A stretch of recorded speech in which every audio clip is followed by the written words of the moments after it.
Merhaba jivera carekin. Beşa me duyemin ciroka me dara sevi.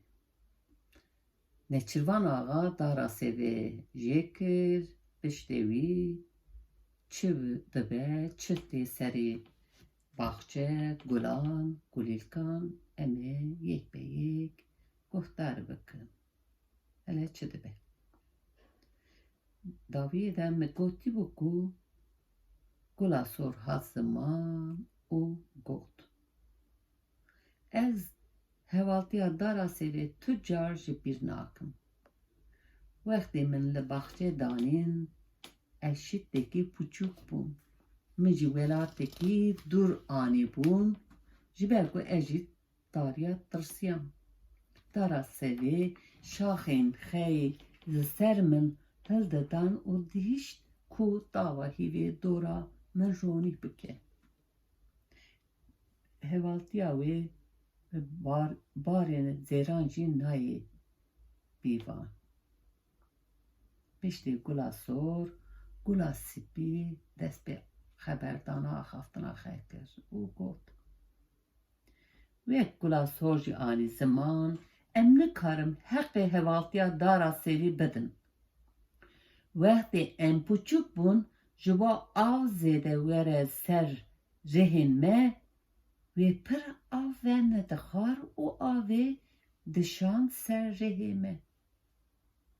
Bi xêra wê em ev qas zû mezin bûn û ev qas xeşik bûn. Gul bi dora dihatin ziman û qala çiyên dara sevê dikin. Hemûyan qala bîranînên xeyên bi wê re dikirin û bi hev re digiriya. Gava dor hat ser gula zer hemû gul sekînin û li wê guhdarî kirin. Lewra gula zer gula herî mezin bû ji ber wê yekî hemû gulan hurmetekî mezin dida wê. Gula zer hêsirên li ser polên xwe paqij kir û got: Hevalino, em bi salan qala hevaltiya dara sevê bikin jî xilas nabe. Em bi salan ji bo wê hêsîr birijînin ji têr nake. Ya ku me jî zîpîkan diparas ev bû, ya ku şaxê xwe dida li aliyê dişîş dava hîvê bi şev dora me ronî bike, carek din ev bû. Ya ku av ve nedixwar û dihîşt ku av were ser rihên me, carek din ev bû. Divê em jî ji bo wê tiştek bikin û heyfa dara sevê ji nêçîrvanên axa jê nehêlin. Gelo çi bikin? Gula spî got: Gula zer, ka em dikarin çi bikin, çi destê me re tê? Rihên me di nav axê danin. Em nikarim xwe ji ciyê xwe tev bidin. Ka em çawa heyfa dara svê wî re hildin? Gulên din ji ber xwe digot, xeda û digotin: Dest û lingê me girêdayê ne. Ka em dikarin çi bikin gelo? Gula zer dîsa dest bê axaftina xwe kir û got: Neçîrvan axa bi xêra bên û xeşikbûna me zêrinê xwe qezenç dike û zêde dike. Eger bêhna me ya xeş û rengîn neyê xeş tune be, wekî ji bo gulên me zêran bide. Gava reng û bîna me tune be, wê neçîrvan axa nikaribe gulên me bifroşe û devlemend bibe. Ji bo wê sedemê jî divê em êdî avê ve nexwin û bi vî awayî em pelên xwe biçilmisînin gulên rengîn gelê hûn ji bo dara sevê wê fedakariyê qebûl dikin yan na? Dipirse. Gula zer. Gulên rengîn bi yek dengê gotin. Ji bo hêfa dara sevê em ê qet venaxwin avê wê rihên me şîl nebin son li ser roniyê rojê. Hemû gulan gotinên gula zer pejirandin. Wê şevê ji bo hêfa dara sevê hilînin hemû gulan bi hev re biryar girtin. Edî vê gulên rengîn avê ve nexwarana.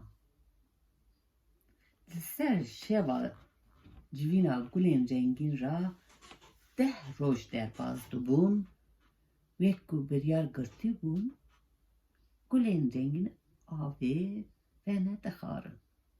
Ji bo av ve dixwarin gulên rengîn hêdî diçilmisîn. Rengên wan ên xeş û delal edî nedipirqîn nîvmirî bûbûn. Lê dîsa jî gulên dilopekî av êşî ve nedixwarin û ji son da xe ve nedigeriya. Aferîn wana me. Nêçîrvan axa ji bo şitên gulên nû bîstîne çûbû gundekî dûr. Haya wî jî rewşa gulên rengîn tune. Nû vegeriya bû qesra xe û qehve nota her dayê vedixwar baxçevan bi tirsî bi awayekî xemgîn hat cem wî û got: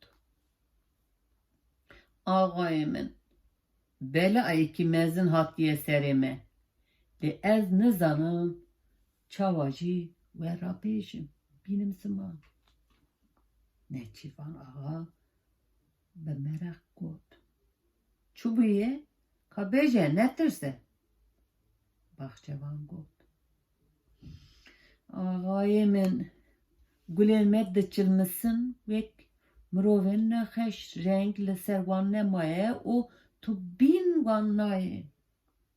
Tu dibêjî qey ji bo dilopekî avê ve naxwin hemûyan son dixwarine. Av li ber wan got dibe lê dilopekî av jî ve naxwin. Min jî kaniyê ziyaretê bi kuzên av anî da van dîsa fêda nekir. Min ziblê kevokan zinarê şîn anî dîsa fêda nekir. Min axa girê sor anî xist ber wan dîsa fêda nekir.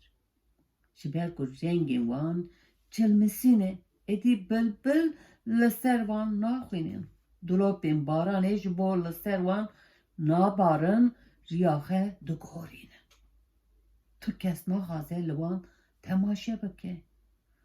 Gorî min nexweşiyekî ketiye nav gulên me yên rengîn lê ez nizanim çareyê wî çi ye.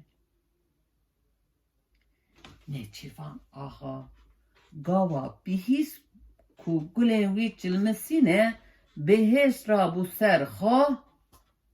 Baxçevan daf da û bi lez çû nav baxçe. Gawa rewşa gulên xwe dîtin hiç di serî da nema. Dîn bû. Te digot qey ev ne baxçeyê hevtrengîn e. Tu reng û bêhîn te ne mabû. Duşûna baxçeyê bi nav û deng da tenê perên hişk mabû. Gulên rengîn yek be yek ji şaxên xwe diweşiyan. Baxçeyê hevtrengê bi nav û deng edî bûbû wek goristana gulan. Wê salê Nêçîrvan axa tu gul nefrotin. Kisin zeran li hevdu zêde nekirî bû û boî jî daha zêde aciz bû. Ji xemgîniyê deng ji der wî net diket. Bi şev û roj li nav baxçe digeriya û li sebebê çilmisandina gulên difikirî.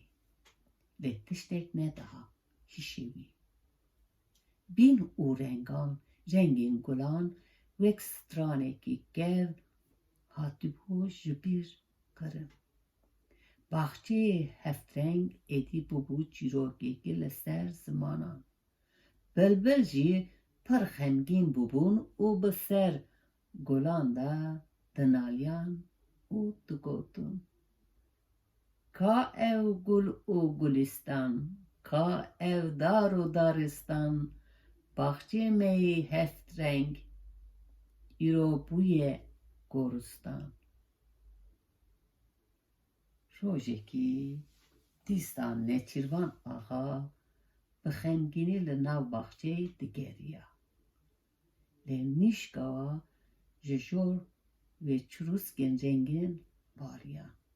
Nêçîrvan axa bi tirs li jor nêze kir û dît ku şewqekî heftrengî ji jor da tê birser baxçeyê wî de. Gawa ev şewqê li nav baxçeyê wî danî keçikê xeşik û civan ji nav şewqê işığê derket. Ev keçik kî ye? Çi bêje Nêçîrvan axa ra? Em ê beşa sêyemîn de guhdar bikin. Hele ev keçik keçika gulan e. Em ê binêrin çi bêje, çi were serê Nêçîrvan axa. Heta beşa din bimînin xeşiyê de